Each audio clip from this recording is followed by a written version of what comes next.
ನೋಡಿ, ಇದು ಸೌಂಡ್ ಇಲ್ಲ,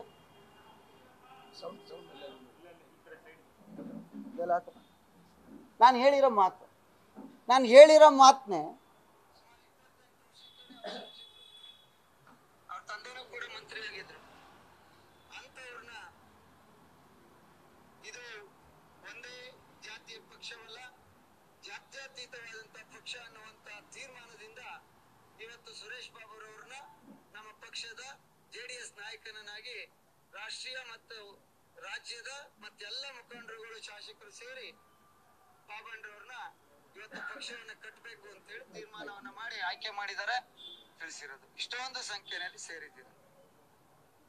ಮುಂದಿನ ದಿನಗಳಲ್ಲಿ ಯಾರು ಮಹಾಪೌರರಾಗಿರ್ತೀರಿ, ಯಾರು ನಗರ ಪಾಲಿಕೆ ಸದಸ್ಯರಾಗಿರ್ತೀರಿ, ಯಾರು MLCಗಳಾಗಿರ್ತೀರಿ, ಯಾರು ನಮ್ಮಂಗೆ ಮಾಜಿ ಮಂತ್ರಿ MLAಗಳಾಗಿರ್ತೀರಿ, ಜೊತೆಲಿ ಒಂದ್ 25 ಕಾರ್ಯಕರ್ತರು 55 ಕಾರ್ಯಕರ್ತರನ್ನ ಕರ್ಕೊಂಡ್ಬರುವಂತ ಕೆಲಸನ ಮಾಡಿ.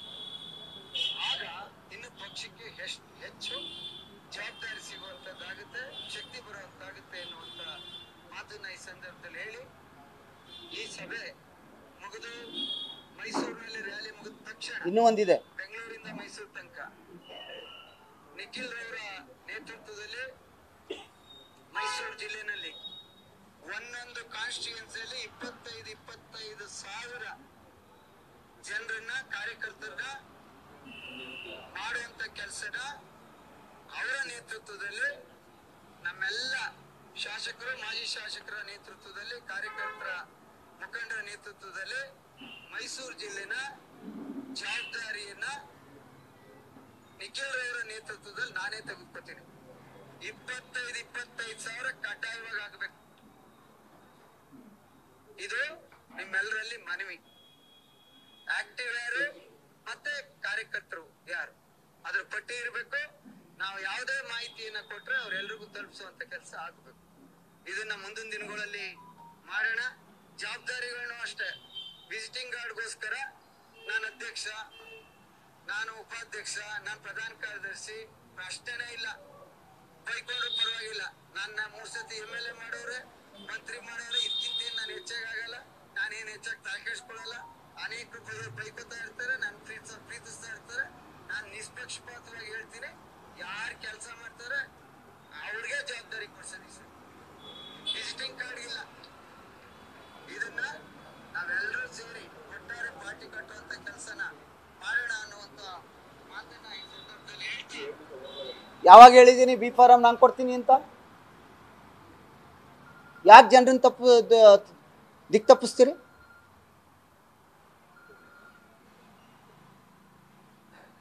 ಮೆಂಬರ್ಶಿಪ್ ಮಾಡಿ ಅಂತ ಹೇಳಿದ್ದೀವಿ. ಕುಮಾರಣ್ಣರವರು ನನ್ನ ಮುಂದೆ, ನಿಖಿಲ್ ಅವ್ರ ಮುಂದೆ ಸುತ್ತಿದ್ರಾಗ್ಲಿಲ್ಲ, ಪಕ್ಷ ಕಟ್ಟಬೇಕು ಅಂತ ಹೇಳಿದ್ದೀನಿ. ಅನೇಕರು ಅಲ್ಲೇ ಇದ್ರಿ. ಆಮೇಲೆ ನಾನೆಲ್ಲಿ ವಿರೋಧ ಪಕ್ಷದ ನಾಯಕನ್ ಮಾಡಿದ್ದೀನಿ ಅಂತ ಹೇಳಿದ್ದೀನಿ, ಮಾಡಿದ್ದಾರೆ ಅಂತ ಹೇಳಿದ್ದೀನಿ. ಅದರಿಂದ ಇಷ್ಟು ವರ್ಷ ಅವರು ನನ್ನ ಬಗ್ಗೆ ಏನು ಹೇಳಿದ್ರು ಇಲ್ಲಿವರೆಗೆ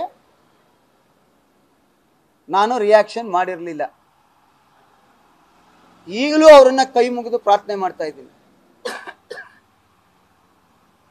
ನನ್ನಿಂದ ನಿಮಗೆ ನೋವಿದ್ರೆ ನೀವು ಅಲ್ಲೇ ಹೇಳ್ಬಿಡಿ, ನಿಮ್ಮ ಯಾವ್ದಾರ ಮೀಡಿಯಾದಿಂದ. ಪಾರ್ಟಿ ಸಂಘಟನೆ ಮಾಡಿ, ಜವಾಬ್ದಾರಿ ಇಟ್ಕೊಳ್ಳಿ. ನಾವು ಎಲ್ಲರಂಗೆ ಬಂದು ಓಟ್ ಹಾಕ್ತೀವಿ. ನಾವು ಬದುಕಿರೋ ತನಕ JDS ಅಭಿಮಾನಿಯಾಗಿರ್ತೀವಿ. ನಮಗೆಲ್ಲ ಕೊಟ್ಟಿದ್ದಾರೆ, ನನಗೆ ಯಾವ ಆಸೆನೂ ಇಲ್ಲ. ಈಗಾಗಲೇ ಇವತ್ತಿನ ರಾಜಕೀಯ ವ್ಯವಸ್ಥೆಗೆ ನೊಂದಿದ್ದೀವಿ. ಇನ್ನೇನಾಗಬೇಕು ಅಂದ್ಕೊಂಡು ಏನಿಲ್ಲ. ಆದರೆ ನನ್ನನ್ನು ಯಾಕೆ ನೀವು ಟಾರ್ಗೆಟ್ ಮಾಡ್ತೀರಿ? ಚಾಮುಂಡಿ ಬೆಟ್ಟದಲ್ಲಿ ನಾನು ಹೇಳಿದ್ನ ಕುಮಾರಣ್ಣ ರಾಜೀನಾಮೆ ಕೊಡಿ ಅಂತ ಕೇಳಿ ಅಂತ?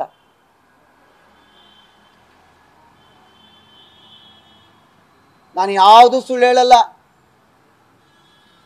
ದೇವೇಗೌಡರು ಸಾಹೇಬ್ರು ಹೇಳಿ ಅಂತ ಹೇಳವ್ರೆ. ಅವತ್ತು ನಮ್ಮ ಕನ್ವೆನ್ಷನ್ ಸೆಂಟ್ರಿಗೆ ಜಡ್ಜ್ ಅವ್ರ ಸಂಬಂಧಿಕರ ಮದುವೆ ಸಂದರ್ಭದಲ್ಲಿ ಅವತ್ತು ಕೂಡ ಆಂಜನೇಯಗೌಡರು ಫೋನ್ ಮಾಡಿದ್ದಾರೆ, ಬ್ಯಾಂಗ್ಳೂರ್ಲಿದ್ದಾರೆ ಅಂತ ಅವ್ರ PA ಹೇಳಿದ್ದಾರೆ. ಮತ್ತೆ ಈ ಚುನಾವಣೆಗೆ ದೇವೇಗೌಡ ಸಾಹೇಬ್ರೆ ಕರೆದಿದ್ದಾರೆ.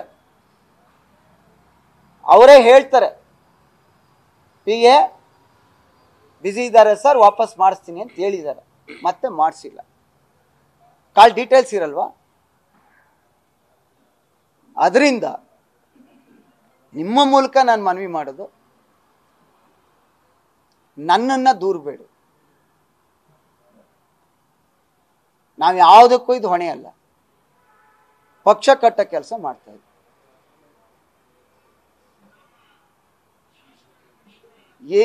ಈಗಲೂ ಅವ್ರನ್ನ ಮನವಿ ಮಾಡ್ತಾ ಇರೋದು.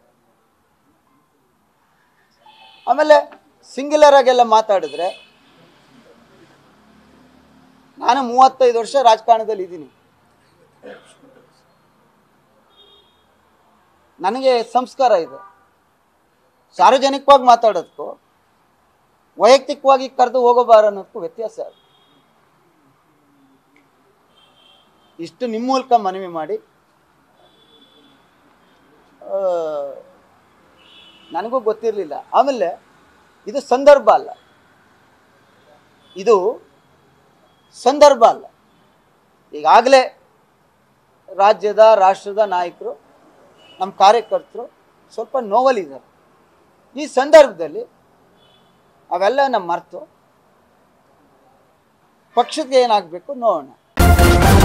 ನ್ಯೂಸ್ ಫಸ್ಟ್, ನಿರ್ಭೀತಿಯಿಂದ ನಿಮ್ಮ ಪರವಾಗಿ.